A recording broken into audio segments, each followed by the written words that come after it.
영상 촬영하고 있습니다. 네, 돌아갑니다. 25년도 평리삼동 재건축 임시총회 발의자 대표 설기입니다. 추운 날씨에 이 먼 걸음 하신다고 정말 대단히 감사합니다.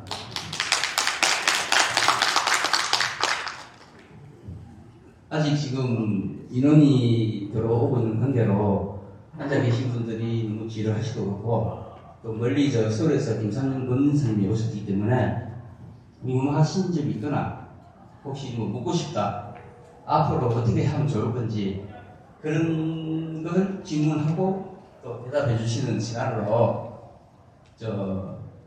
우리 조합원들 오실 때까지 좀 기다리도록 하겠습니다. 그래도 되겠습니까? 네.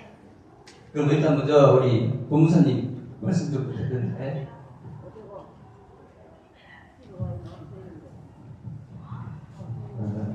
안녕하세요. 김상현 법무사입니다. 제가 의장님을 좀 계시고요. 여러분들 지루하실 것 같아서 먼저 오신 분들 정비사업에 관계된 내용이면 어떤 내용이든지 좋습니다.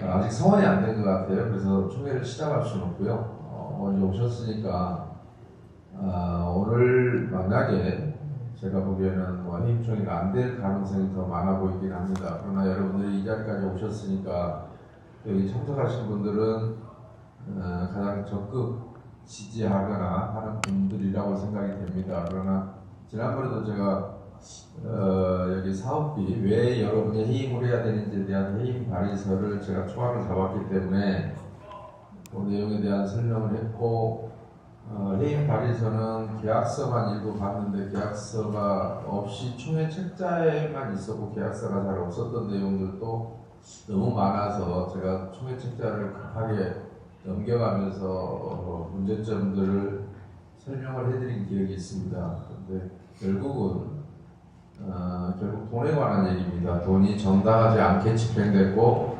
정당하지 않은 계약으로 돈이 빠져나갔는데 이것을 어떻게 하면 회복할 수 있느냐라는 것에 대해서 첫째는 계약은 여러분들이 좀 법률적으로 여기 변호사님 계시면 법률적으로 이해 못하시는 분들이 이럴 겁니다. 조합은 가장 큰 문제가 여러분들이 비용의 부담의 주체일 뿐이지 계약의 주체가 되지 못하기 때문에 여러분들이 조합원 총회 형식적으로는 외관상으로는 모든 용역계약을 총회 의결을 거쳐서 했단 말입니다.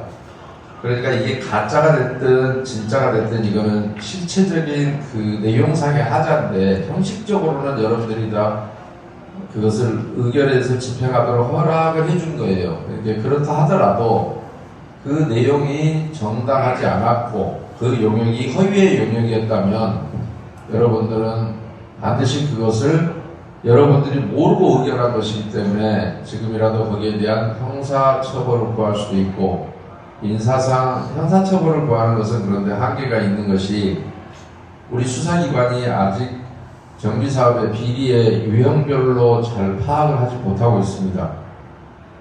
그 중에 일부 비리는 지작물 철거라고 제가 설명했던 비리가 있을 거예요. 수도 전기 가스관 그 철거 문제.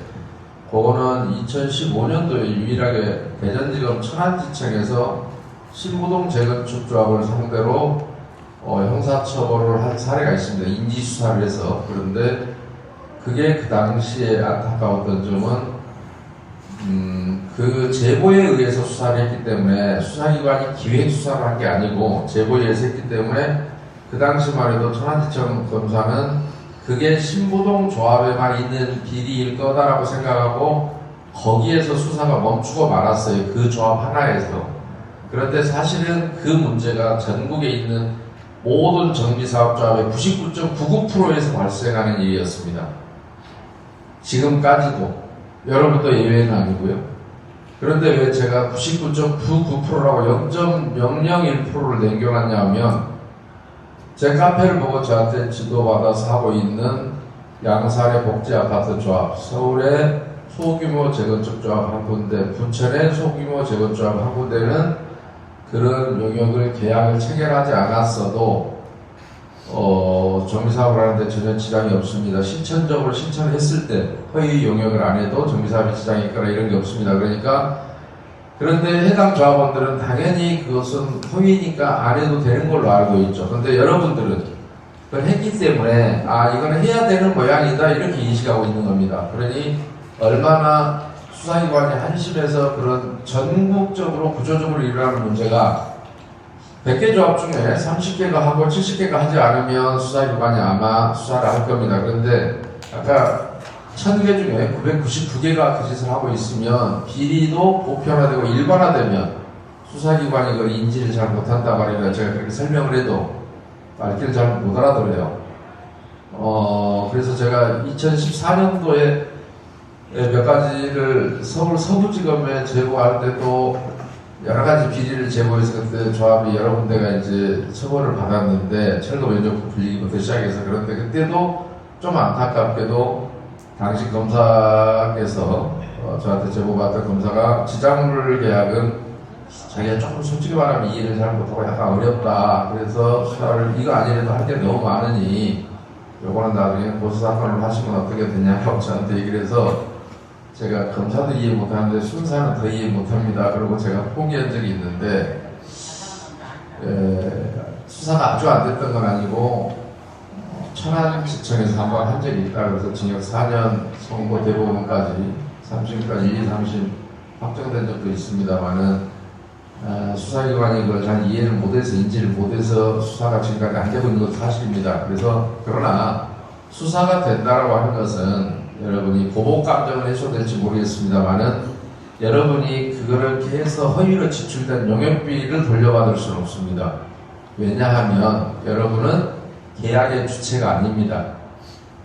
여러분의 계약의 주체는 조합장과 그 해당 업체잖아요. 그러면 여러분이 돈을 돌려받기 위해서는 계약 당사자인 누군가가 여러분 조합원 중에 양심을 가진 사람이 조합의 대표자가 돼서 전임자가 했던 일에 대해서 잘 못됐다, 허위 계약이다라고 해서 상대방한테 전임자는 실제로 그 계약을 실행했던 사람은 법인의 대표 자격을 했지만 무엇인가 유착이 돼 있든 무엇이 이익이 있었길래 그런 허위 계약이 유지되고 집행까지 되지 않았겠어요? 그러면 새로운 임원을 구성해서 그것을 회복하는 일을 누군가가 해야 할 텐데 그러기 위해서는 기존에 책임 있는 임원은 그 일을 안 할 것이니 해임을 하고 새로운 조합장을 선임하셔야 됩니다 라고 얘기를 했는데 그거에 대해서 비리를 시정하거나 손해를 회복할 의사가 조합원들한테 이 정도도 없는가라는 생각에 조금 답답하긴 합니다. 그런데 물론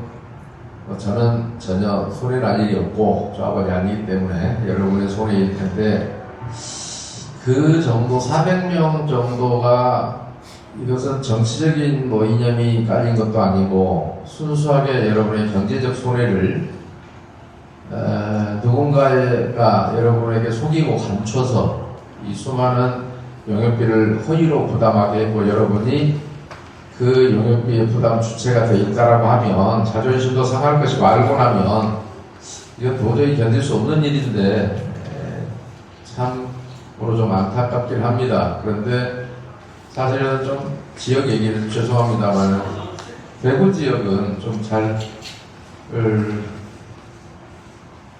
왜요?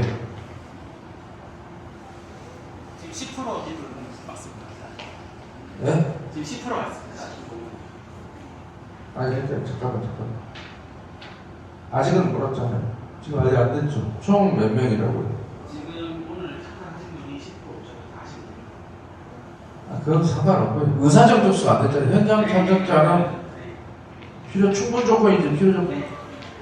지금 잠깐만요. 그러면 현재가 149%, 현장 직접 출석자가 8명에 불과하잖아요. 아예 여러분 안 된 거예요. 그러니까 제가 여기 말고도 대구에 한두 군데가 저희 사무실 방문한 적이 있습니다. 그때마다 제가 했던 얘기는 대구가 바꿀 수 있겠습니까? 라고 물어봤습니다. 솔직히 말씀드리면 왜냐하면 워낙에 옳고 그름에 대한 행동을 전혀 하지 않으시는 지역이더라고요. 아무리 옳은 얘기를 해도. 그런데 이제 이쪽에도 물론 그걸 깨닫고 제 카페를 보고 하는 조합들이 좀 있었어요. 그때마다 올라오시려고 하고 저한테 전화 문의전화가 오지 마십시오라고 조합원 회의만 자신 있습니까? 50% 선택할 자신 있습니까? 하고 우리는 못 바꿉니다라고 하더라고요. 그러면 오지 마십시오라고 했는데 여기도 그렇게 거절했는데 저희 사무실까지 오는 바람에 근데 아니라 다를까 아, 역시 대구는 대구구나라고 잘 안 되는 지역이구나라고 하는데 부산은 비교적 조금 잘 뒤집힙니다. 그런데 올바른 놈들이 없어서 문제인 거고요. 뒤집은 놈이나 뒤집힌 놈이나 그름이어서 문제고, 그러니까 올바른 스승이 있어서 뒤집은 게 아니라 그냥 떼거리들이 저렇게 나쁘다 그러면 이쪽으로 쏠려서 뒤집고 뭐 이런 현상이 부산이 가장 전국에서 좀 심한 것 같고요. 희한합니다. 그런데 대구는 제가 대구는 못 바꿉니다 했더니 한두 군데가 바뀐 적이 있다고 하더라고요. 평리사가도 뭐 바뀌었고 어디 바뀌었다고 하던데, 그래서 제가 좀 절망스럽지만 그놈이 바꾸는 것은 바꿨다고 얘기하지 않습니다. 사람이 바뀐 것을 바뀌었다고 얘기하지 않고, 여러분도 사람은 바뀌었잖아요. 그렇죠? 조합장이 중간에 한번 바뀌지 않았습니까? 네, 바뀌었어요. 아까 우리 전 조합장님이라고 여성 조합장님 저한테 말씀하셨어요. 사람이 바뀐 건 바뀐 게 아닙니다. 시스템이 바뀌어야 되고 의식이 바뀌어야 되는 거예요. 그래서 바뀌었을 때 바뀐 이유가 여러분이 부당하게 입은 손해를 보전하기 위해서 바꿨다. 그리고 실제로 그 손해를 보전받았다. 그러면 바뀐 게 맞습니다. 그러나 그렇지 않은 경우는 바뀐 게 아니죠. 사람이 변경된 것은 바뀐 게 아닙니다. 그 자리에 종사자가 바뀐 것이라서 법인의 체질이 바뀐 것도 아니고 그것으로 여러분이 어떤 이익을 보전받을 길도 없습니다. 그런데 왜 여러분이 조합을 바꾸지 않으면 안 되냐면, 형사는 지금 현재 수사기관 능력이 안 돼서 청구를 못하고 있다고 얘기했잖아요. 그래서 그런데도 불구하고 계속 제가 가르쳐 보려고는 합니다. 좀 많이 답답합니다. 2018년 8월 19일이 사실 기회였는데 그 당시에 서울지방검찰청 북부지청이 건설비리 중점 수사청으로 지정을 받아서 북부지검 검사장님 요청으로 북부지검 검사 일반직 전체를 3시간 동안 직장교육을 한 적이 있는데, 그 건설비리 그 중점 수사청 지정받고 나서 주임검사도 2명이 정해지고 해서 하려고 했는데 검증 작업을 너무 오래 했어요. 왜냐면 워낙에 이쪽에 구조적 비리 전부를 설명했더니 그거를 검증하는데 중간에 모르면 또 이제 개인적으로 물어보고 제가 수십 번 들어다니면서 가르쳐 줬는데, 그러면서 이제 기초조사를 너무 오랫동안 한 거예요. 그래서 2000년도에 너무 시간이 그동안 끌었다 그러고 이제 하려다라고 했는데 검경 수사권 분리가 되면서 검사가 근데 그때 검사가 했던 얘기 중에 수시로 확인될 때마다 저한테 했던 얘기는, 어떻게 대한민국이 이렇게 썩을 수가 있느냐, 이런 일이 어떻게 있을 수 있냐. 그래서 제가 매번 똑같은 질문을 조합원한테 받고 설명할 때마다 언론사 기자들한테 받고 똑같은 질문입니다. 질문 내용은 어떠면 이게 가능하냐라고 하는데, 그때마다 저의 대답은 여기는 대한민국입니다. 가능합니다라고 밖에는 저도 이해가 안 가니까요. 해방 이후에 이렇게 구조적인 비리가 장시간 오랫동안 계속된 적이 있었는가. 비리는 생명이 비교적 좀 짧거든요. 심지어 하물며 진리도 생명이 유효기간이 있을 텐데 비리가 이렇게 오래간 역사가 없는데, 아무튼 오랫동안 최근에는 정부가 많이 바뀌면서도 민생에 대해서는 거의 신경을 안 쓴 지가 오래됐습니다. 기존에 했던 비리 수사 알고 있는 것 이외에 새로운 이런 구조적 비리에 대해서 수사를 할 수 있는, 책임있게 수사를 할 수 있는 관세가 없어진 데다가 최근에는 검경 수사권 분리되면서 고소사건으로는 아예 경찰이 기대할 게 거의 없는 것 같고요. 실제로 이쪽 업무에 종사하시는 분들은 뭐 현실을 아주 벽에 아주 절실하게 느끼고 있습니다. 수사 능력이. 근데 검찰에서 근무해본 사람들은 과거에도 경찰이 수사 능력이 많이 부족하다는 건 항상 느끼고 있었는데, 수사권이 그나마 이양되면서 거의 모든 사건을 불송치해버리는 것 같습니다. 이해를 못하면 무조건 불송치입니다. 이해를 해도 수사할 의지가 없습니다. 현실입니다. 그래서 너무너무 힘든데 어느 때나 과연 그게 가능할지 모르겠습니다. 그런데 제가 2020년 6월 2일 날은 서울지방경찰청의 교육 담당자가 제가 유튜브를 봤다 하면서 직장 교육을 해달라 해서 제가 그때도 4시간 서울시 경찰청 관내 31개 경찰서 지능범죄 수사팀들 다 모아놓고 직장 교육을 4시간 했는데 제가 유튜브를 찍어서 외부에 공개하는 조건으로 강의를 수강했으니까 그렇게 하라고 해서 그렇게 공개를 해서 놔뒀는데도 해보려고 흥미는 느끼고 궁금해서 질의는 많이 옵니다만은 엄두를 못 내던가 아니면 제대로 하는 놈이 지금까지 또 한 명도 없습니다. 그래서 안타깝고요. 부산 지방경찰청 경찰관도 하겠다고 했던 사람이 있었는데 위에서 반대해서 못한다 그러고 그래서 여러 가지로 아직까지는 현실적으로 조금 어려움이 많습니다. 그래서 근데 여러분 또 어쨌든 아직은 이제 입주 다 끝났습니까? 입주 언제부터입니까? 2년 안 돼가요. 아 입주 한지가 2년 됐다고요? 2년 안 돼가요. 아 입주는 다 끝났네요. 네. 왜 여쭤보자면 입주하기 전에는 그 지겨운 놈의 얘기가 있습니다. 어느 조합이나 사업 늦어진답니다. 아니 비리를 신청하면 사업이 늦어지고 마치 이런 거죠. 법규를 준수하면 목적지에 늦게 도착하니까 위반해서 가자가 딱지 띄면 훨씬 더 늦어지잖아요. 경찰관으로 실랑이 하다가 신호 지키고 가는 것이 그나마 제일 빨리 가는 길인데 어디서부터 나온 얘기인지 잘 모르겠습니다. 비리를 신청하려고 하면 사업이 늦어진다. 근데 입주를 했음에도 불구하고 또 청산이 늦어진다 한다면서요. 누가 아까 얘기하는데 청산이 급합니까? 청산해버리면 나의 손에는 더 이상 찾을 방법이 없습니다. 그러면 상식적으로 여쭤볼게요. 이 손으로 계약을 했습니다. 마무리도 이 손으로 하게끔 놔두실랍니까?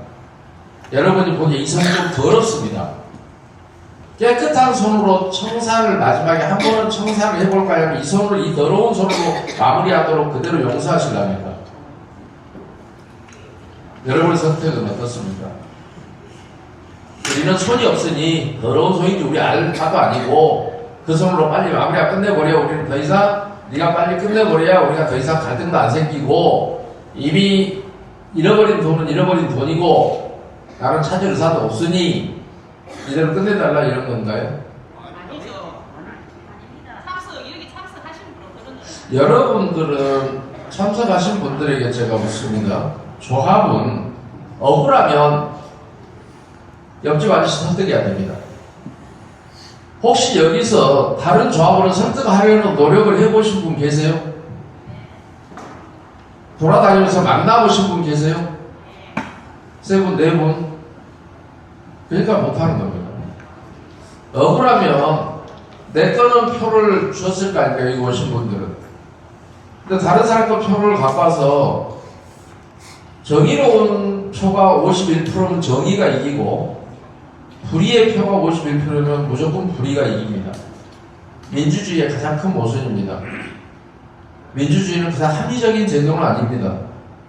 그러나 민주주의가 아닌 다른 방식, 다수결이 아닌 다른 방식이 갖고 있는 위험성 때문에 인류는 그나마 오랜 역사를 통해서 다수결이라는 다소 모순된 제도를 갖고 있는 거예요. 그런데 그래서 그 모순을 해결하고자 끊임없이 교육도 하고 올바른 정보도 제공하고 하는 거 아니겠습니까? 그런데 여러분들이 누군가는 전달을 해줘야 될 거 아니에요.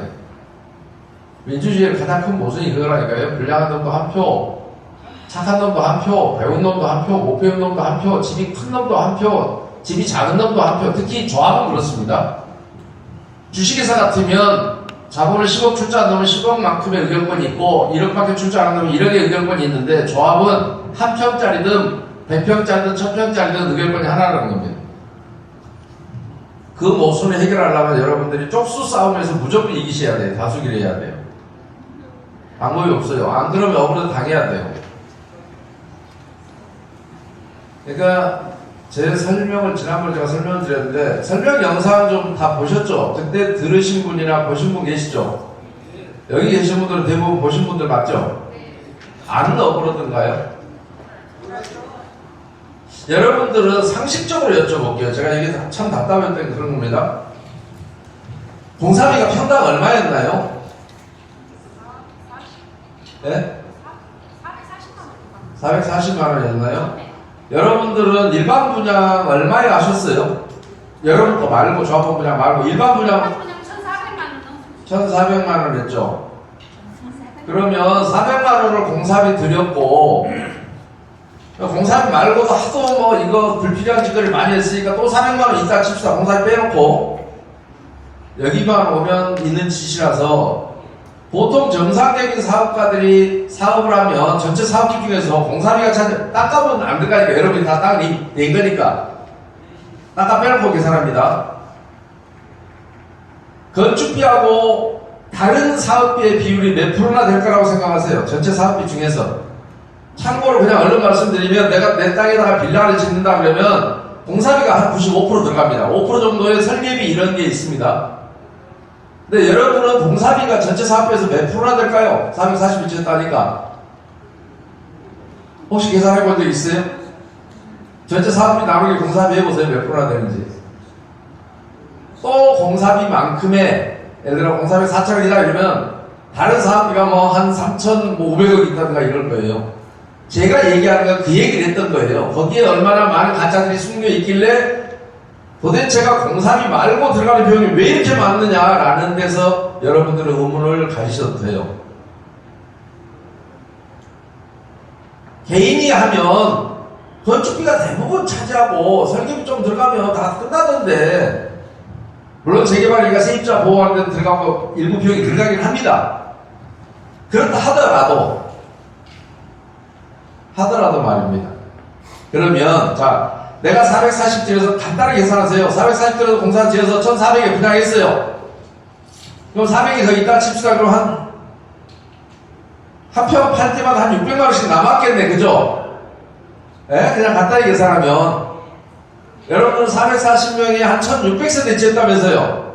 일반 분양이 1,200세대나 되잖아요. 그죠? 여러분보다 세대가 많죠? 그 이익금 다 어디로 갔을까요? 여러분들은 세대당 돈 내고 들어가셨나요?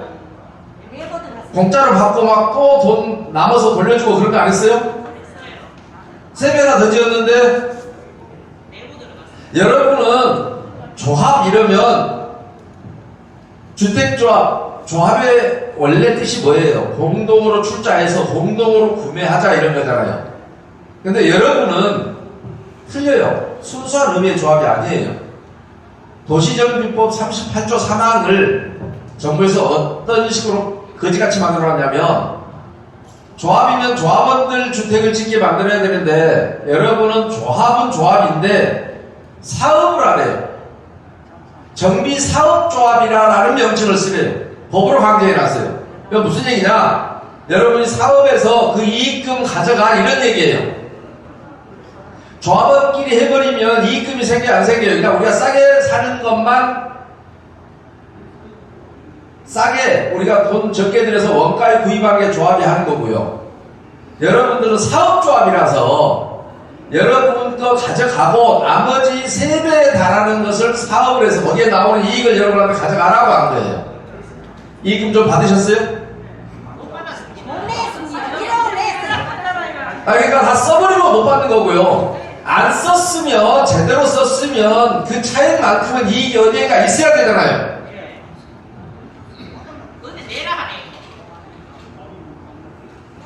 상식적으로 그냥 계산해보세요. 제 얘기 막 제가 개별적으로 사업 이것이 잘못이고 저것이 잘못이라고 다 얘기했기 때문에 왜 근데 여러분은 사업을 하는데 관심을 안 가지셨어요? 여러분은 돈 벌 찬스였잖아요. 돈은 여러분이 번 게 아니라 근데 누군가를 벌었겠죠.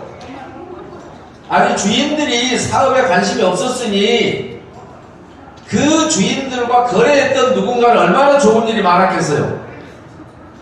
그 생각 혹시 안 해보셨나요? 그 얘기를 그 중에 몇 개만 제가 추려서 얘기한 거예요. 요거는 가짜입니다. 이건 잘못됐습니다. 라고 얘기했잖아요. 그런데도 조합을 집행부를 못 바꾼다. 우리는 그 손이 어떤 손이든 따지지 않고 그 일을 했던 그 손으로 이 일을 완성하고 덮어버리겠다 영원히. 새로운 손이 들어가서 파헤쳐 보는 것은 우리는 끔찍이도 싫다. 이런 거잖아요. 아니, 여기 계신 분들도 아니, 나 아니래도 누군가 하겠지. 오늘 한다니까 성공했나나 한번 가서 보자라는 것이고요. 지난번에 왔을 때도 참여자가 좀 많을 줄 알았는데 아마 원래 하던 분들만 몇 분 하신 것 같아요. 아까 손 드신 분들 포함해서 저 입구에 주로 앉아서 하신 분들 여러분이랑 똑같은 조합원이거든요. 그렇게 하고는 안 돼요. 조합에서는 여러분들 능력으로 극복을 해야 되고, 근데 조합에서는 아까 뭐 사람을 사서 보냈다면서요. 이것도 제대로 하나 보자라고 하고, 저 사람들이 여러분 총회 때마다 여러분의 의결권 가져갔던 그 사람들이죠. 제가 제일 싫어하는 OS가 뭔 얘기인지 아세요? 뭔 말인지? 국토부에서도 마땅히 쓸 말이 없어서 OS라는 말을 써요. 국토부에서도 한심하게도. 원래 어원은 아웃소싱의 약자랍니다. OS, 아웃소싱을 외주. 여러분이 의견권을 외주 주는 게 가능하다고 생각하세요? 여러분 국민투표할 때 주권을 여러 번 줬는데 내가 주권을 포기해. 나 주권 행사 안 할 테니까 내 대신 네가 가서 해. 너한테는 안 주더라도 내가 줄 테니 네가 신고를 하는데 다 투표 대신하고 와. 그러면 그 투표지가 그대로 전달됐는지 안 전달됐는지도 모르잖아요. 그러니까 얼마나 해먹기 좋은 환경이었겠어요. 그러면 뒤늦게라도 제가 이거는 잘못됐습니다라고 얘기를 하면 여러분들은 그때만이라도 알아먹을 줄 알았던 돈에 관한 얘기이기 때문에 사상, 정치 아무것도 아니에요. 돈이에요. 그냥 내 돈 누군가가 뺏어갔다는 얘기를 해드린 거예요. 근데 다른 사람은 여러분을 못 도와줘요. 여러분 스스로도 여러분 걸 못 찾아요. 왜냐하면 민사소송을 하려면 어떻게 해야 되냐. 여러분 개인이 하려면 우선 내가 설명드린 대로 이거 가짜입니다라고 규정을 지어야 돼요. 예를 들어 어느 하나의 소송을 내가 설명했잖아요. 그것이 재판부가 인정을 해야 돼. 근데 옆집 아저씨가 소송을 대신 내가 할 수 있어요? 없어요? 옆집이 불과 시끄러워요. 이 사람 좀 이혼 좀 시켜주세요. 여러분 소송 가능해요? 당사자가 아니라 못해요. 그러면 내가 예를 들어 이 A라는 계약으로 인해서 우리 조합이 35억이 나갔대요. 그런데 그 중에서 내 거가 피해 금액이 얼마인지 계산해서 가야 돼. 계산하기 쉬우세요? 우선 35억이 가짜입니다라고 입증을 해야 되고, 근데 그 중에 35억 중에 내 거 피해, 왜 옆집 아저씨 걸 대신할 수는 없다고요. 그러니까 내 거가 얼마입니다. 근데 예를 들어 그것이 238만 5,600원이다 해봅시다. 예를 들면. 근데 변호사님이 238만 5,600원 해요? 못해요? 변호사한테 한 1,000만 원 달라니까 이게 가짜인지도 모르겠건데 가짜까지 입증하라 그러니. 그러니까 현실적으로 여러분 개인은 아무리 피해를 봐도 소송의 방법으로 구제받을 수가 없어요.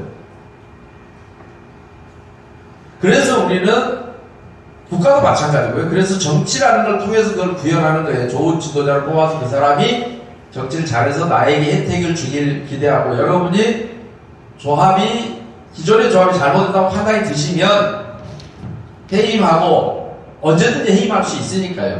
해임하고 새로운 사람을 선임해서 그 사람으로 하여금 지난 시절 나도 무관심해서 내가 함부로 의결권 행사한 부분도 있으니 지금이라도 반성했으니 이거를 찾아서 좀 우리에게 끝나기 전에, 끝나버리면 영원히 끝나니까요. 갖다 달라라고 하는 거예요. 여러분 이정보 씨는 사람으로 말하면 우리가 수사하는 사람은 가장 안타까운 게 그럴 거예요. 그런데요, 당사자가 무슨 사고가 났는데 잘못 처리돼 갖고요, 사체가 화장하고 없어요. 답답합니다. 아직 썩고라도 있으면 부검이라 다시 해보는데 증거물이 없어져 버린 거예요. 소망해 버린 거예요. 가장 완벽하게. 그럴 때 정말 이제 힘들죠. 여러분도 마찬가지. 이정호 씨가 돼버리면 이제 아무리 억울해도 그냥 끝이 난 겁니다. 종료가 돼요.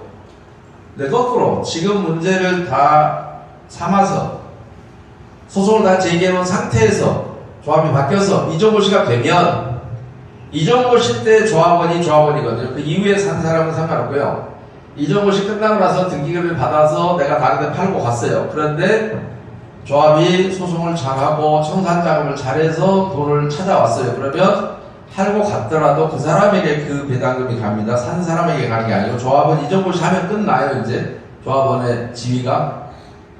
그러니까 여러분은 이정도 씨를 빨리 바라는 사람이 있다 하더라고요. 그러니까 모든 비리를 이제는 묻어버리자라고 하는 분은 이정도 씨를 빨리 바랄 거고, 그렇지 않은 분은 너무 억울하니까 한시라도 빨리 일단은 우리가 바꿔서 소송을 제기해놓은 상태에서 이정도 씨를 하자 라고 하면 이정도 씨가 끝난 이후에도 그 소송은 계속 진행되고 청산법인이 계속 그 일을 하게 되면서 여러분의 억울한 걸 다 찾아올 수 있을 겁니다. 그러면 사람들이 매번요 그런 사례가 있나요? 라고 물어볼 때마다 제가 좀 답답하긴 합니다. 왜냐하면 많은 조합에서 만들어 놓으면 일부 양심인들 아까 미리 실천해 버렸다 그랬잖아요. 양산 목재 아파트 조합 같은 경우 미리 가자기가 하나도 안 했기 때문에 소송하고 말 것도 없어요. 현재 잘하고 있어요. 그러니까 여러분 조합에는 없는 계약들이 여러분 조합에는 있는 계약들이 거기에는 없어요. 계약서가 그런 계약이 아예 발생하지 않은 거죠. 근데도 정사방에 아무 문제가 없는 거라고 제가 말씀드렸잖아요. 그리고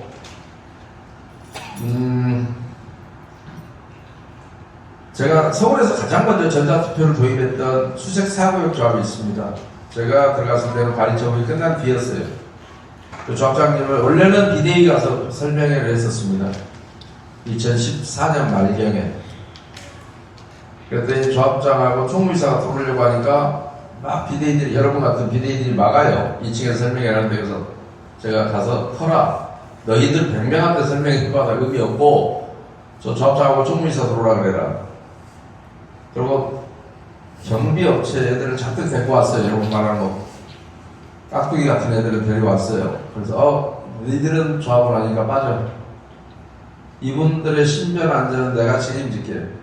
그래서 가장 앞으로 앉으십시오 해서 모셔놓고, 여러분 지난번에 여러분 조합장 내가 가장 앞에 앉으라고 그랬잖아요.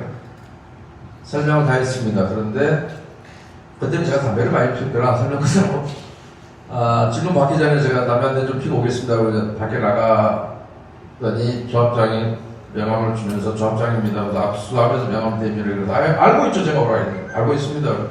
제가 한 말씀만 해도 될까요? 그래서 담배 피우고 와서 한 시간 드릴게요. 담배 피우고 와서 이제 올라오세요. 얘기하세요. 라고 제가 아까 얘기 다 했으니까 뭐는 가자고 했을 거 아닙니까? 조합장이 하려고 그러니까 또 비대위들이 막 소리 질러요. 못하다. 그래서 아니 하라고 지난번도 전화하라고 했잖아요.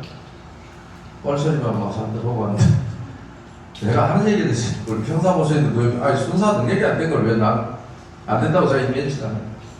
그런데 이게 사실이면 제가 이거 시작하겠습니다 하고 조합장 와서 저도 깜짝 놀랐습니다 라고 고개를 숙이니까 총무이사도 동시에 고개를 숙였어요. 저도 시정하겠습니다. 그러고 나서 저한테 명함을 줬잖아요. 그래서 3일 후에 전화가 왔어요. 당신이 한 설명을 꼼꼼하게 메모해서 하나하나 다 들었다. 그런데 철거회사하고 당신이 지적했던 게 철거회사하고 길이었는데 그거에 대해서 철거회사하고 해당 철거회사들하고 그 다음에 정비사업체에다가 들은 얘기를 하고 이거 해명해봐라 이게 사실이냐라고 했는데 3일이 지났는데 피드백이 없다. 그렇다면 당신 말이 사실인 걸로 보인다. 지금부터는 비대위를 도울 게 아니라 나를 도와다오. 그러면서 칼국수를 하게 오라고 해서 제가 갔습니다. 진짜로 칼국수집을 데리고 와도요. 칼국수를 둘이 나눠 먹고 어떻게 했으면 좋겠나. 지금부터 나를 좀 도와달라.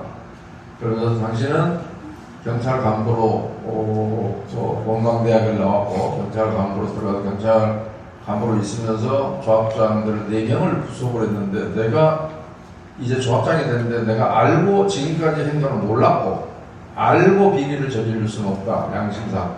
그러니 지금부터 내 뒤에서 내가 뭘 어떻게 하면 되는지 뭐는 하면 되고 안 되는지에 대해서 도와달라고 해서 좋습니다. 그러면 그 도와주는 전제 조건으로 전자투표 하셔야 됩니다. OS 안 쓰셔야 됩니다. 그러니까 안 쓰겠다.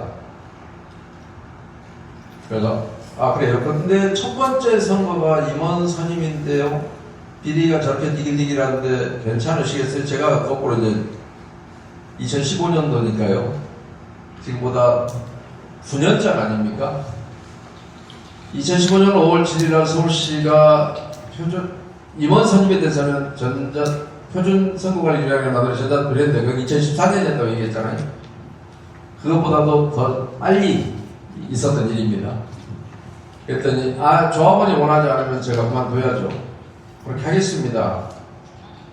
라고 했는데 그래서 제가 돕겠습니다. 그러면 했어요. 대신에 OS를 쓰면 저는 도와드릴 수는 없습니다라고 해서 서울에 제일 먼저 전화들을 도입했고 KBS 방송국에 나가서도 증언을 했고 저를 만난 대로 이 양반이 불필요한 일 법인카드를 갖고 와 서울시에 가서 우리 법인카드 반납하겠다. 서울시가 그거 받아주는 데가 아니거든요. 우리한테 왜 이걸 받아왔는가. 그 양반은 저 만난 대로 법인카드를 안 썼어요. 한 푼도. 본인 손으로 안 썼어요. 점심을 한 끼 먹다가 총무이사가 냈지 본인은 만지질 않았어. 일단 들고 있는 거 줘버렸어요. 법이라니까. 근데 조합이 입주 끝날 때쯤 저한테 뭐라 조합원들이 자기가 아무리 열심히 해도 자기한테 조합원들한테 밥밖에 안 산다고 내가 돈 250만 원 받아갖고 밥 사고나면 나한테 남는 게 뭐가 있냐는 뭐 하려고? 급여를 제가 몇 번 올리라고 했잖아요. 왜 250을 왜 맞습니까? 라고 했는데 나중에는 약간 후회스럽다 하더라고요. 그런데 후회스러운 게 아니고 입주할 때 분담금을 추가 분담금을 낸 게 아니라 환급금을 3번에 걸쳐서 나눠서 돌려줬습니다. 그 뒤로 더 이상 부패하지 않았기 때문에 원래 관리처분 계획에서 있었던 돈들이 좀 많이 남았어요. 모든 걸 저한테 물어봤거든요.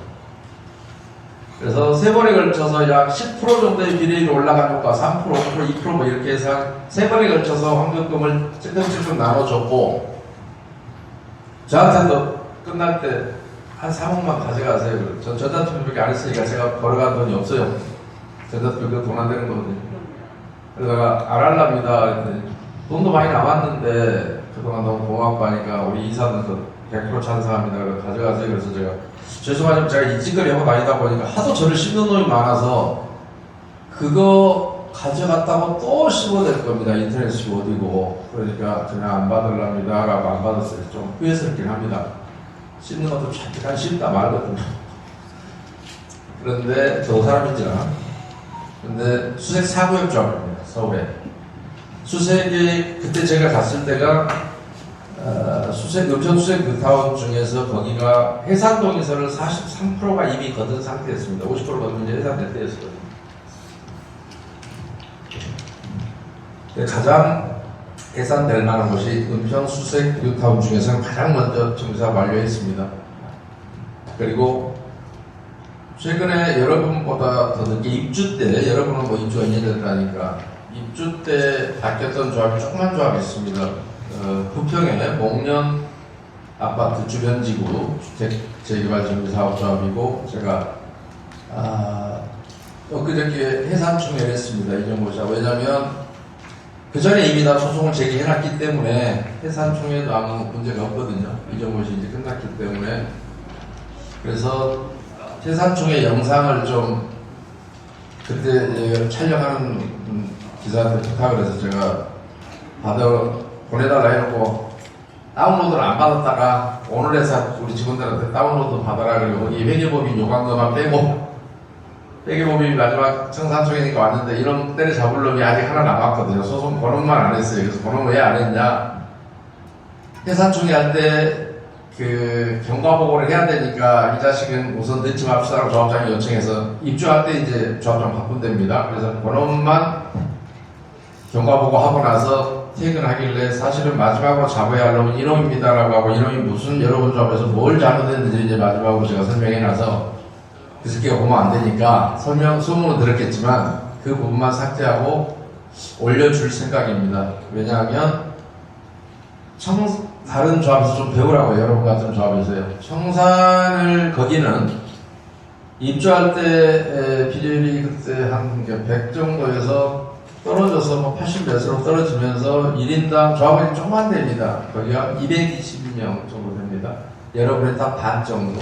세대는 한 400몇, 70세대가 되고요. 그런데 47억이 부족했습니다. 그래서 1인당으로는 한 그 2,500, 뭐 이 정도 분담금들을 추가로 내버린 것 같습니다. 그러니까 추가 분담금도 내만큼 냈으니 이제는 해임해도 되잖아요 라는 게 본인들끼리 하다가 실패했어요. 그래서 마지막에 저한테 왔길래 입주는 이제 했으니까요. 그래서 처음에 실패할 때는 저기다가 두 번째 재시도할 때, 제 이제 도움을 받아 재시도할 때는 제가 설명을 했더니 조합 측의 이사 세 분이 귀순했습니다. 이쪽으로. 몰랐다. 맨 처음에는 해임총회 한다고 해서 너무너무 저기였는데 제 걸 영상을 보고 내가 지금 무슨 짓을 한 거냐, 나 이사인데 내가 한 게 그런 짓이었다고. 근데 그 중에 가장 억울해하는 이사가 있었습니다. 조합장이 여자 조합장인 것 같아요. 그 이사님은 지금도 저하고 아주 친하게 지냅니다만 천안에 사시는 분인데 그 산내를 취미로 열심히 다니시는 분인데요. 근데 자기는 조합장이 굉장히 잘하고 고생하는 줄 알고 산삼을 캐다가 다치고 수시로 뭐 약초를 캐다가 뭐 술도 담아서 막 다치고 했답니다. 그게 이제 너무 억울하다. 근데 마지막 해임할 때 그분들은 우리 쪽으로 귀순해서 그분들이 해임을 하지 않았습니다. 그리고 소송을 하는 데 있어서 다른 일부 미기순 이사가 있긴 했습니다만은 사실 저는 소송을 할 때 강제로 소송을 할 때는 조합장 이하 이사들까지 책임있는 이사들 모두 연대해서 손해배상을 하려고 시작을 했는데 그 이사님 때문에 또 이사를 3대3으로 가릴 수는 없어서 세 분은 우리 쪽으로 왔고 세 분은 미기순자이긴 하나 그분들이 기순하는 바람에 어렵게 해임중에 성공했고 선임중에 성공했고 선임중에 가는 과정이 좀 편했고 그분들이 직무대행을 해줬으니까 그래서 우리 그 정정균 이사님이라는 그분 때문에 결국은 이사들은 다 빼주고 나머지까지 덕을 받죠. 그리고 조합장만 연대 배상을 해서 손해배상을 구하고 있고 그 중에서 좀 큼지막한 금액 한 세 군데 잡아서 그 사람 아파트에 가압류해서 지금 가압류된 상태로 본안 소송을 진행하고 있습니다. 그런데 어쨌든 조합 임원을 바꿔서 추가 분담금 억울하게 냈던 것 중에 이번 청사총회 하면서요. 엊그저께 제가 제 카페에 올려드릴 테니까 그 해산총회 영상 한번 보시기 바랍니다. 40%는 돌려줬고요. 제가 100이라는 숫자를 걷었어. 그중에 4억을 준 거예요. 걷었으면 47억인데 좀 부족했다 그랬잖아요. 그래서 8억, 9억 얼마인가를 돌려줬기 때문에 27억, 47억, 27억. 네? 예, 뭐, 자리 이석이한테 지금 오늘 총회는 어차피 안 될 것 같습니다. 그래서 가시고자 하는 건 자연스럽게 가셔도 되고요. 조금 여기까지 오셨으니까 궁금한 사항이라 여러분이 이제 궁금한 사항 질문하실 내용 이따 해드릴 거 우선 제가 앞부분에서는 그냥 제가 하고 그 다음에 우리 관련대표를 하셨던 분이 아마 질문사항이 제일 많으실 겁니다. 왜냐하면 여러분이 물어보는 것을 대답을 해야 되는 위치에 있었을 수도 있고 아니면 여러분이 저한테 직접 물어보면 몇 가지 힘든 걸음 하셨으니까 제가 다음에라도 여러분이 결심하실 때 혹시나 도움이 될까 싶어서 조금이라도 도와드리고 할까 싶어서 제가 마이크를 잡은 거고요. 개인적으로 일이 있으신 분은 오늘 회사 총회는 무산된 걸로 하고 돌아가시면 되겠습니다. 그래서 그래서 거기 같은 경우 지금 제가 아까 숫자 확인하려고 여기서 전화를 했어요. 그 얘기를 당신들 조합 소개하려고 하니까 지난번에 돌려준 돈이 전체 몇 프로였습니까? 40%래요. 그래서 내가 그러면 저도 이제 제가 하는 소송을 다 도와주고 있기 때문에 나머지 금액을 제가 알잖아요. 그래서 전체 금액은 얼마였죠? 47억이었습니다. 부족한 돈이. 그러면 제가 얼른 알죠. 그러면 내가 지금 하고 있는 도와드리는 소송 이거 다 승소하면 오히려 돌려주고도 남네요. 그랬더니 맞습니다. 돌려주고 남습니다. 라고 해서 내가 비로소 오늘 그 해산총회 영상을 이 형리 3동 보니까 너무 답답하고 한심해서 그 회사총회 영상만이라도 제가 제 카페에 올려야 되겠네요. 웹판에 올려놓고 다운로드를 안 받았으니까 우리 직원한테 다운로드 받아라. 대신에 내가 혹시 회계법인 욕한 거 마지막으로 회계법인이 보고하고 떠나길래 있는 그대로 이놈이 마지막 소송 대상자입니다. 이놈이 여러분들한테 무슨 손해를 끼쳤는지 제가 한 부분 그거만 잘라라. 있으면 자르고 혹시나 하도 듣기 싫어서 우리 찬영으로 쪽에 잘라줬으면 다행이고 그대로 올리고 그 외에는 우리 쪽에서라도 잘라서 원본을 달라 했으니 잘라서 올려라 라고 해서 혹시라도 해산총회 할 때 설사 중간 과정이 좀 잘못됐다 하더라도 여러분이 마지막 순간이라도 해산을 시키면, 그 올바르게 임원을 개임하는 데 성공하면 분명히 돈은 찾아올 수 있고, 한다는 얘기를 하고. 근데 더 그 조합 같은 게 억울한 게 뭐냐, 전 조합장이요, 성과급이라고 7억을 받아갔습니다. 그러니까 7억이 작은 것 같지만 조합원이 220명이니까 큰 돈입니다. 조합원 220명 대비 7억이니까요. 그러면 2,000명이었다 그러면 70억까지 가면 되니까 꽤 큰 거죠. 그런데 여러분 조합원 따지면 한 14억 가져가고 우리가 크잖아요. 부편에서. 그런데 성과급을 준 이유가 뭐냐면 일반 분양을 성공했다는 겁니다. 몇십 대 1로 일반 분양이 끝났대요. 그래서 내가 해산 이제 임원 해임하고나 가장 좋았던 게 뭐냐, 조합원들이 가장 억울해하는 게 성과급 준 겁니다. 왜냐하면 그걸 중간에 가져가 버렸는데 일반 분양 끝나지만 가져가는데 들어갈 때 추가 분담금을 냈잖아요. 성과라고 그냥 그거 받을 방법이 있으니까. 그래서 내가 그 당시에 총회장을 주세요 때 봤더니 일반 분양을 성공적으로 끝냈다라는 거예요. 성과를 가져간 이유가. 그래서 여보세요, 일반 분양이 성공 이렇게 경쟁률이 높게 끝났다는 얘기는 성과가 아니라 여러분을 망하게 만든 겁니다. 싸게 팔았기 때문에 일반 분양이 그렇게 경쟁이 높았던 거예요. 그러면 여기는 일반 분양자들이 분양 받자마자 프리미엄 이만큼 붙었을 겁니다. 이렇게 붙었대요. 그 돈이 여러분 돈입니다. 가장 성공한 분양자는 1대1 분양이 가장 큰 성공입니다. 왜요? 프리미엄 하나도 안 붙어요. 1대1은. 그렇잖아요? 그거 맞추기는 어렵지만. 근데 싸게는 누가 못 팔아요? 싸게 팔아서 일반 분양자가 그렇게 몇십 대 몇으로 가져갔는데, 그래서 그들은 받자마자 프레임이 붙었는데 여러분은 그 수익이 날아가 버린 거잖아요. 이걸 성과라고요? 그래서 해임 총회하고 첫 번째 총회에서 볼 일 한 거는 뭐냐? 그것은 성과금이 아니고 여러분에게 손해를 끼친 금이기 때문에, 무능력에서 끼친 손해이기 때문에, 성실하지 못해 끼친 손해이기 때문에 그 돈을 환수한다. 왜요? 아니, 아직 조합이 안 끝났잖아요. 의결을 했으면 환수도 할 수 있는 거예요. 아직 이종호 씨가 안 됐고 해산이 안 됐으니까 당연히 환수했죠. 그래서 환수 의결을 해서 갖다 주니 변호사는 너무 좋아하죠. 왜요? 총회에서 결정이 좋은데 총회에서 취소했으니 못 받을 이유가 하나도 없잖아요. 소송 기소상 전혀 어려운 게 아니잖아요. 줄 의사를 철회한 거예요. 잘못 착오에 빠져서 준 거니까요. 성과가 아닌 걸 네가 성과라고 썼고, 우리는 그것이 성과인지 알았는데 대체 말 들어보니 성과가 아니라고 이제 손해였네. 저는 더 보충 설명했죠. 이때 최초 관리처분과 이 일반 분양이 끝났을 때 관리처분 사이에 일반 분양금만 늘어났지만 그건 시세가 올라서 늘어난 것이고, 나머지 사업비가 이 시세 오른 것보다 훨씬 많이 올랐거든요. 그러면 객관적으로는 무조건 손해였잖아요. 그런데 일반 분양이 성공리에 끝났다. 그래서 일반 분양 지가 했나요?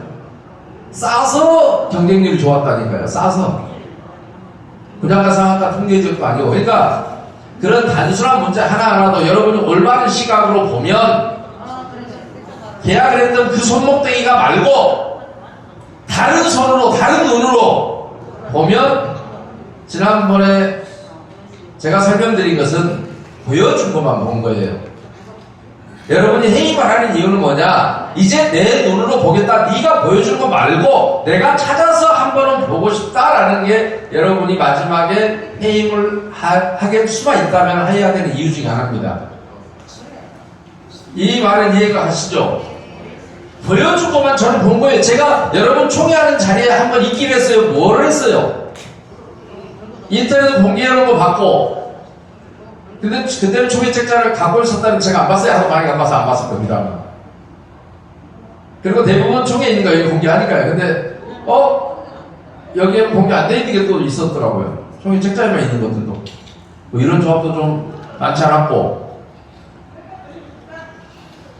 그래서 그 부분까지, 근데 그것마저도 보여준 것이에요. 여러분이 본 것은 없어요.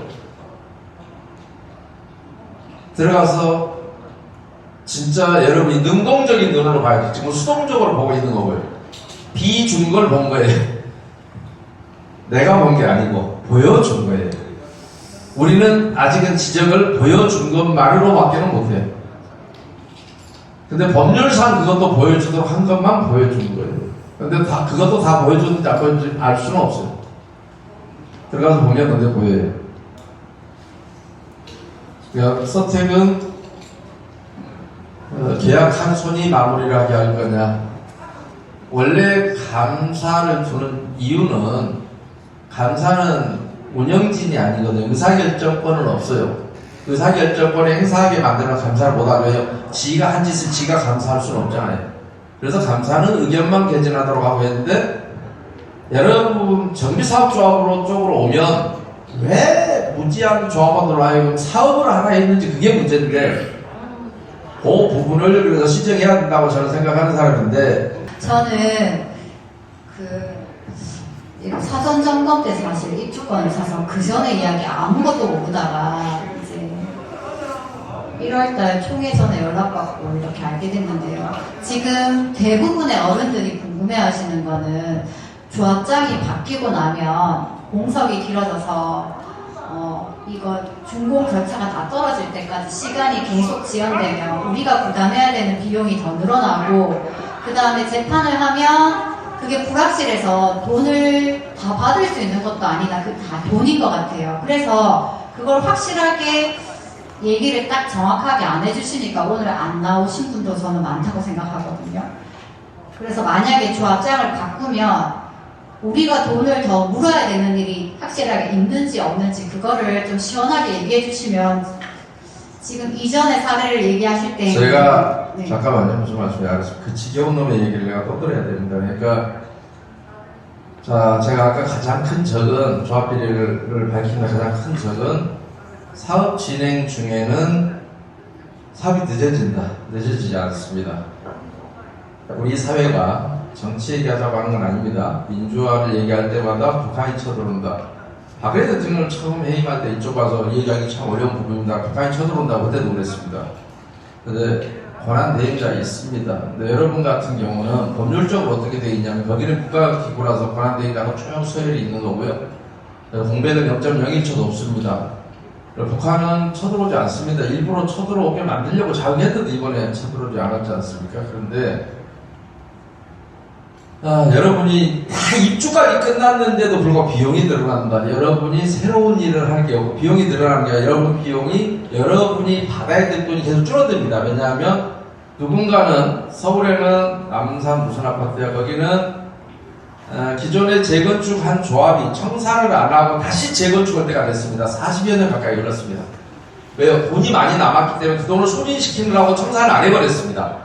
퇴직금처럼 남은 돈을 가지고 퇴직금처럼 질질질질 끌고 가면서 조합이 청산 안 하고 계속 갖고 가는 조합이 많았고 그런 조합들이 지금도 저한테는 많은 문의자가 옵니다. 지금 돈이 많이 남아있는데 이거 우리 돌려받아야 되는데 왜 청산을 안 합니까? 라고 하는 건 있어도 입주하신 분이 비용 늘어나겠다는 질문을 제가 처음 받습니다. 아까 제가 맨 처음에 입주권 저희한테 뒤늦게 사셨다 그래서 여기 잘만 되면 돈 버시겠네요. 이미 다 저기한 상태에서 그 전에 전자에 손해본 게 너무 많은데 이종구 씨 당시에 조합원이라고 그랬잖아요. 청산하면. 그래서 저분은 돈 좀 벌겠다 잘만 되면 이랬는데 비용이 늘어난다. 아니요. 비용이 늘어나는 것은 여기는 그리고 특히 안타까운 게 제가 정말 조심스러운 게요. 일반 용역기가 다 끝난 거에 대해서는 얘기했습니다. 그런데 가장 크게 문제를 삼아야 될 건 시공사 쪽입니다. 사실은. 그런데 시공사 얘기를 지금 제가 못하겠어요. 상대에게 정보를 주면 안 되잖아요. 이기지도 못하면서 정보를 주면 대한민국 모든 시공사가 하고 있는 짓거리가 있거든요. 그 짓거리를 내가 공개할 수가 없어서 말을 못하고 정말 답답한데 그런 사항이 있습니다. 그런데 지난번에 그래서 조금 실망스러운 건 뭐냐면 그때 조합장님한테 물어봤어요. 시공사 아직 공사에 남아있죠. 근데 다 지금 100% 지급했대요. 와 거기도 그럼 소송에 찾아와야 돼. 대부분 조합은 돈이 부족해서 입주할 때까지도 시공사 거는 잔금이 많이 남아있거든요.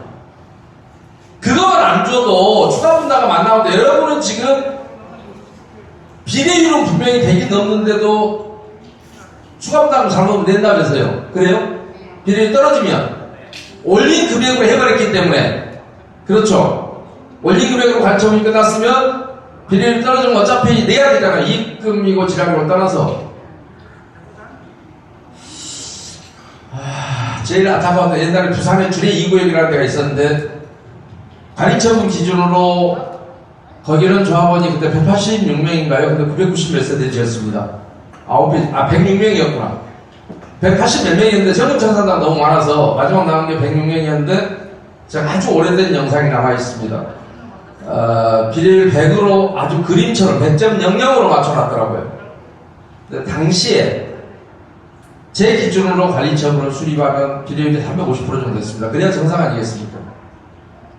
왜요? 106명이 990세대 지었는데 당연한 거 아니에요. 여러분은 4배, 거기 8배. 그런데 비용이 들어간 거 아니요? 돈이 남아서 제가 매번 퇴직금처럼 연금처럼 평생연금을 갖고 가는 조합들도 꽤 많습니다. 그 조합원들이 미치려고 합니다. 청산을 올려봤는데 청산 안 합니다. 그 돈 소진시키려고. 남았던 조합들의 얘기입니다.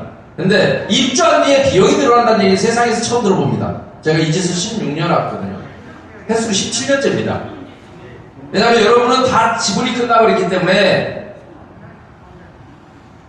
그것 때문에 빨리 청산한다, 이거는 말이 안 되는 것 같습니다. 아까도 말씀드렸지만 입주 후에는 이제는 사업 지연된다는 프레임에 여러분이 빠지지 않기 때문에 지금이라도 해임만 할 수 있다면 해임에서 마지막 억울함을 푸시고, 특히 늦게 사신 분들은 대박입니다. 왜냐하면 이미 떨어진 가격으로 했는데 생각지 않은 금액이 쏟아질 수도 있어서 이렇게 청산 잘하면, 그래서 좋을 것 같은데 아무튼 제가 길게 얘기하는 거. 네.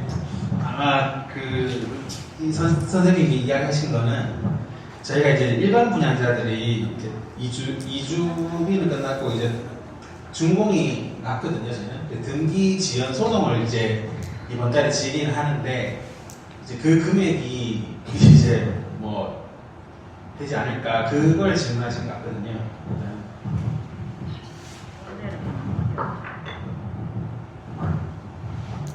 지금까지 보였습니다. 그리고 준공은 여러분이 임원 변경과 전혀 관계없고요. 조합은 참고로 법률적으로는 업무 공백이 0.01초도 없습니다. 직무대행 제도를 안 두고 있더라도 우리 민법 691조는 후임자가 선임될 때까지 전임자가 후임자의 임무를 대신하도록 되어 있습니다. 그래서 해임을 여러분이 하더라도 등기를 하러 가면 해임만의 등기는 등기소에서 받아주지 않습니다. 왜냐하면 해임을 해버리면 조합이 없어져 버리잖아요. 조합의 임원이 조합을 구성하는 기본 요소인데 등기상에 임원은 있지만 조합원은 등기되든가요? 조합은 없어요. 그러니까 조합은 없어도 돼요. 근데 임원이 있어야 돼요. 근데 이게 다 해임 지어버리면 조합이 없어져 버려요. 그래서 해임 등기는 안 해줘요. 등기도. 근데 언제 해주느냐? 선임을 해오면 1월 1일 날 해임했고 3월 1일 날 선임했다. 그러니까 나중에는 등기부가 두 달 동안 빈 것처럼 되어 있지만 실제로는 등기가 이때까지 안 지워지고 있었기 때문에 업무를 계속하고 있고, 실제로 민법 691조는 그렇게 하라는 겁니다. 여러분 정관도 15조에 후임자가 선임된 데까지 직무를 계속한다 이렇게 되어 있습니다. 임기 만료와 사임은 똑같이 봅니다. 법률적으로는 위임 사무의 종료라고 해서 민법 691조가 적용되는 겁니다. 그래서 단 0.01초도 업무 공백은 발생하지 않습니다. 법률적으로 그렇게 커버를 해놨습니다. 말씀드리고요. 그래서 아까 준공 업무는 여러분이 하는 업무가 아니라 시공사가 완결된 서류를 넣어서 부청이 처리하는 업무이기 때문에 조합의 임원하고는 아무런 상관이 없는 업무입니다. 저희 조합은 약간 특수성이 좀 있어가지고 이제 저희가 이제 설계 거기서 마지막까지 그 도장을 안 찍어줬어요. 그래서 이제 서구청에서도 계속 지연을 시킨 거고, 준공이 안 돼가지고. 그러니까 그들의 업무입니다. 그것도 뭐 시공사하고 연관이 있겠지만 조합은 그냥 사업 시행 주체니까 도장만 찍는 거고요. 여러분이 실질적으로 기술적으로 뭘 하거나 할 수 있는 그런 능력도 안 되지만 그럴 저기도 능력이 안 됩니다. 그리고 이제 준공은 이런 상관없습니다. 업무 공백이 제로가 된다는 것에 대해서 저도 이제 민법을 이야기하면서 업무 공백이 안 생긴다고 했지만 조합장이 나서서 자기는 일 안 하겠다, 누가 해임 당했는데 일은 하냐, 이렇게 이야기를 해버리니까 아마 조합원들이 많이 동요를 하시는 것 같습니다. 여러분이 알아서 하시고. 네. 여러분 혼자입니다. 혹시나 간략하게라도 우리 다른 거라도 질문하실 우리 발전 대표님이 제일 많이 조합원들보다도 아마 답변을 대신해야 되면서 궁금하거나 했던 부분이 있으면 질문하시고 알려드리고 저도 끝낼까 합니다. 여러분이 잘 성공할 것 같지가 않아서 저도 힘 별로 안 나서 그래서 끝내드리겠습니다.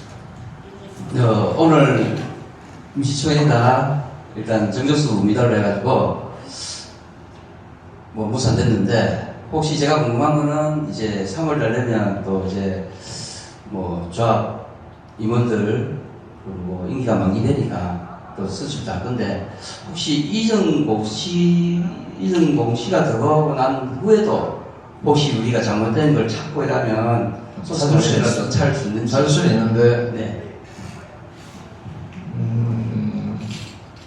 일부는 못 찾을 수 있습니다.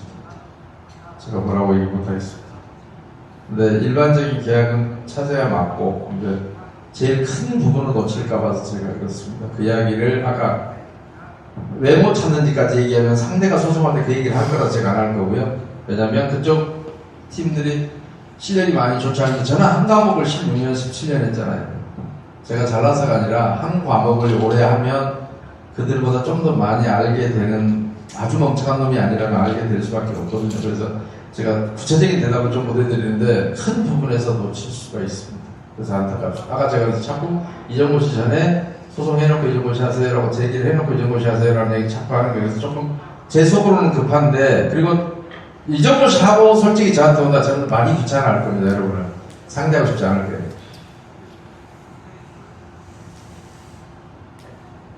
다른 사람한테 뭐 도움 벌라고 하시면 혹시 뭐 질문하고 싶은 분 계시면 정말 이 자리를 마련해서 질문을 해야 됩니다. 아까 잘못 들었는데요.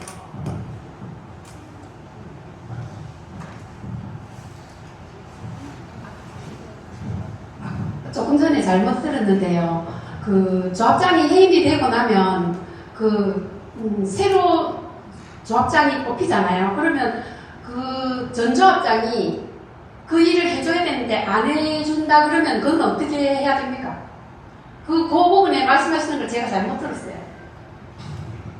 그거는 근데 그렇게 시급을 다투는 일이 많지 않아서요. 여러분이 그거는 뭐 여러 가지 방법이 있습니다. 법원에다 임시조합장 선임 신청을 하는 방법도 있고 여러 가지 방법이 있을 수 있습니다. 그리고 서울시 같은 경우는 표준선거관리 규정이라고 만들어서 뭐 구청에서 직무대행자를 해주도록 내부적으로 만들었는데 여러분 대부분 그렇지 않은 걸로 알고 있습니다만은 서울시가 뭔짓거리를 만들면 부산이 따라서 하고 부산이 따라서 하면 대전이 따라서 하고 대전이 따라서 하면 광주가 따라서 하는데 대구나 경기도는 조용하시 무슨 일을 하든지 그냥 자고 있는 것 같습니다. 그래서 그런 것들을 좀 못 만들고 있는 것 같고요. 행정이 좀 많이 엉망입니다. 이번에 여러분 조합에 구청에서 발송한 공문 보고 깜짝 놀랐습니다. 대구 서구청 그 담당 공무원이 제가 16년 동안 본 정비사업 분야 담당 공무원 중에 가장 무시했습니다. 정말 옆에 있으면 쥐싸기를 갈고 싶었습니다. 그러니 여러분이 얼마나 당했을까 싶은데 여러분은 지금도 구청에다가 뭘 바라고 할 것 같은데 기대하지 마십시오. 아무튼 구청도 제대로 했는지를 여러분 들어가서 보면 구청에서 찾을 돈도 과거에는 많았습니다. 할 말이 별로 없습니다. 아무튼 미리 얘기해봐야 소용없고 여러분 이기기 전에 아무 소용없는 얘기.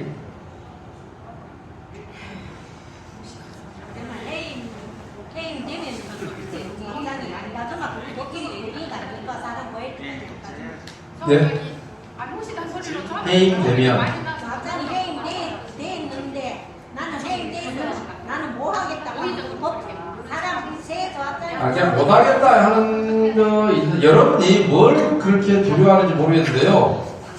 지금 가보세요. 평소에 하는 게 별로 없어요. 네, 안 해도 전혀 지장 없습니다.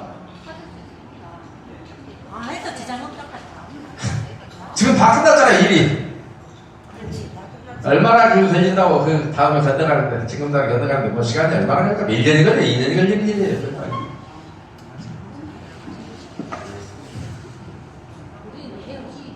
그리고 지난번에 그 여러분 조합 측에서 초대한 변호사님이 대부분 병역비 못 찾는다고 답변했다고 하더라고요. 깜짝 놀랐습니다. 제가 초창기에 정비사업에서 그 붕탕질 치던 변호사들, 지금은 그 중에 일부는 많이 사라졌습니다. 그때 모 변호사, 제가 이 분야에 처음 들어왔을 때 그 변호사 앞에 놓고 제가 했던 얘기가 그 당시에요. 그랬다가 그 변호사하고 참 오랫동안 싸웠습니다만 그 변호사가 언론 매체를 하나 갖고 있는 바람에 저를 하도 씹어대서 제가 그 변호사한테 했던 얘기가 뭐 전국에 130개를 잠을 오고 있다 그래서 제가 그때 뭐라고 얘기했냐면 그 얘기를 하지 말든가 엉뚱한 얘기를 하길래 이것을 만약에 알고 했다면 변호사로서의 자질이 없는 사람이고, 아니 모르고 했다면 자질이 없고, 알고 했다면 정말 쓰레기다라고 제가 얘기한 적이 있었는데, 그것 때문에 본인은 130개를 잠으로 있다고 저한테 자랑했다가 아무튼 지가 갖고 있는 언론 매체를 통해서 저를 너무 많이 씹어서 오랫동안 그런 적이 있습니다. 그 변호사 지금은 아예 퇴출됐습니다. 이 분야에 없습니다. 초창기에 너무너무 잘해먹었습니다. 서초동에다가 갈비님도 샀습니다. 그리고 로스를 타고 다닙니다. 다른 질문 있으신가요? 없으시면 뭐 이제 강사님도 한번 이야기하시고 마무리 짓는 걸로. 여러분 뭐 공부한 사람 없으시면 아무튼 재밌게라도 여러분이 게임 할 수 있으면 좋은데 할까 싶습니다. 있잖아요. 가반수가 지금 조합원이 찬성을 안 했는데 우리 고소하는 그 강민호가 잘못됐는 거를 고소할 수 있나요? 아까 설명드렸었는데 첫 일부에 고소를 제 카페를 좀 보시면 고소를 왜 안 해야 되는지에 대한 이유를 써놨습니다. 왜냐하면 여러분이 경찰관이 수사 능력이 안 돼서 사실 고소를 언제까지 하지 말라는 게 아니라 민사와 형사는 좀 다릅니다. 판단의 기초도 다르고 다른데 요즘 법원들이 귀찮아서 저는 이렇게 표현합니다. 변호사들한테 과외받고 사법시험 공부하고 사법시험 본 놈들이 많아서 그런지 모르지만 창의력도 없고 과거의 법률가들에 비해서 물론 공부하는 양은 과거의 법률가보다 현재 법률가들이 더 많습니다. 이론도 더 많이 생겼고 책도 훨씬 두껍습니다. 사람 많이 본다고 질이 낮을 거라는 그렇지는 않고요. 그런데 과거와 좀 다른 것은 제가 보기에 그렇습니다. 귀찮은 걸 싫어하고 분명히 법률적인 판단 근거가 다른데 옛날 법률가들하고 좀 많이 다르게 판단하는 것 같습니다. 뭐냐면 내가 민사소송은 민사와 형사는 판단의 기초는 다른데 여러분이 고소해 놓으면 판사보다 훨씬 지적 능력이 떨어지는 우리 제가 오죽하면 순사하는 경찰관 있으면 좀 죄송합니다. 왜냐하면 하도 수사 능력이 안 되고 자체적인 수사 능력 향상을 위한 교육도 제대로 안 하고 해서 제가 좀 비하하는 경향이 있습니다. 개인적으로. 근데 그 순사보다는 판사가 좀 더 말귀를 빨리 알아듣거든요. 그래서 판사에게 가서 민사소송을 먼저 구하고 그 판결문을 근거로 그런데 불법행위 책임을 거기다가 밝히면 그 판결문만 제대로 쓰면 그거 그대로 옮기면 업무상 배임죄를 만들 수가 있습니다. 그래서 그때 그 판결을 받아서 배임죄 고소를 하라라고 하는 게 제가 주장하는 거고요. 왜 형사를 먼저 하면 순사가 함부로 무혐의 결정을 해버리면 불송치 결정을 해버리면 그걸 그대로 민사법정에 내면 판사도 귀찮으니까 하고 형사에서도 여기도 지난번에 제가 설명할 때 나 형사 고소 35번 당했는데 다 불송치 됐어요. 그 이야기를 계속 했던 이유가 그겁니다. 실제로 법원에서 그렇게 할까 봐서 제가 고소를 사실 못하게 합니다. 왜냐하면 영원히 못하라는 게 아니라 순사 아무리 무식한 경찰도 수사를 할 수밖에 없는 판결문을 갖다 주자. 판결문은 공문서잖아요. 그 전까지는 아무리 설명을 해도 많이 못 알아들어서 그렇습니다. 제 카페 그 서울경찰청에서 2020년 6월 2일날 제가 직장교육 4시간 했던 그 영상을 부산의 부산지방경찰청의 범죄수사부의 한 경찰관이 저는 이름을 합니다. 만난 적은 통화를 하도 많이 했어요. 출퇴근할 때마다 듣고 있습니다. 그런데 30번 정도 들으니 이제 감은 잡았습니다. 정말 수사를 하고 싶습니다라고 해서 언제나 도와줘. 부산에 있는 네가 찍으면 좋아. 웬만하면 내가 정보를 다 갖고 있다. 부산은 저한테 문의 오는 사람이 많아서 아이디 비밀번호가 꽤 많이 있었어요, 옛날에는. 지금은 요새는 별로 거기도 이제 안 옵니다만. 그래서 웬만한 데는 도와줄 수 있다. 네 관내에. 부산도 전체를 가니까요. 그래서 몇 개만 해주면 나머지 네가 다 수습할 수 있지 않겠느냐 해서 도와주겠다고 했는데, 윗 사람들이 너무 수사를 반대한답니다. 하지 말라고. 그래서 못하겠다고 개인적으로 속상해했는데, 그 경찰관도 30번을 보니까 이제는 이 일 아침 저녁으로 출퇴근 때마다 듣고 있습니다. 그래서 너무너무 하고 싶습니다라고 했었는데 못했고요. 부산의 사상경찰서에 지능범죄수사팀장이 전화와서 좀 강의해달라고 그것도 유튜브 올려놨습니다. 그때 주례 2구역들을 제가 샘플로 해서 강의를 해줬습니다. 하도 억울해서요. 주례 2구역이 거기서 끝나버렸습니다만은 그랬더니 결국은 수사를 못했습니다. 경찰관 전체가 교육을 들었는데 웬일인지 위에 압력이 있었는지 어찌건 모르겠습니다.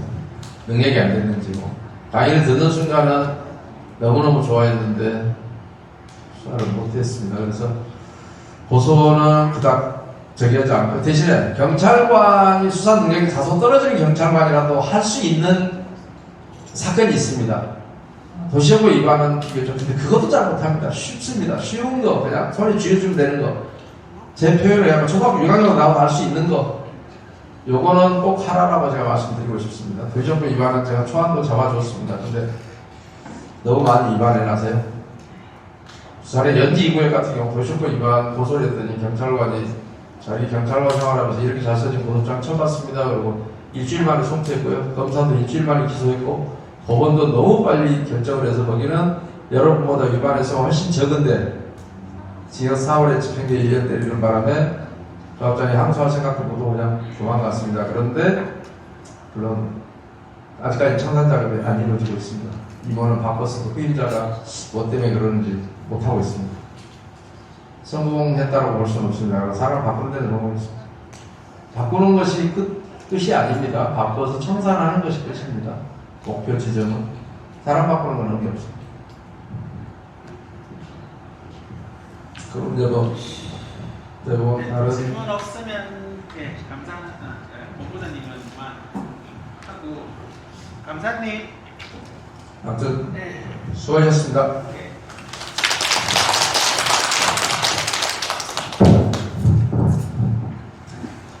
부장님 인사 말씀하고 뭐 질문한 거 있으면 이제 저희 조합원끼리 이야기하고요.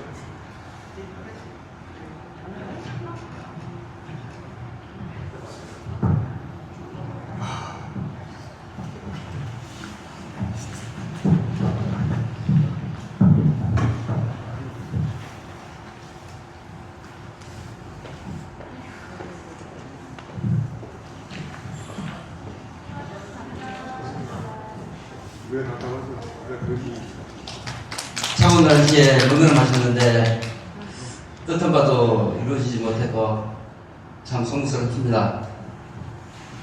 오늘 이 자리에 함께 해주셔서 감사합니다. 처음 시작한 새로운 도전이었기에 많이 부족했을지 모르지만 많은 조합원들의 관심과 성원이 있어 아파트 준공과 임시총회까지 올 수 있었습니다.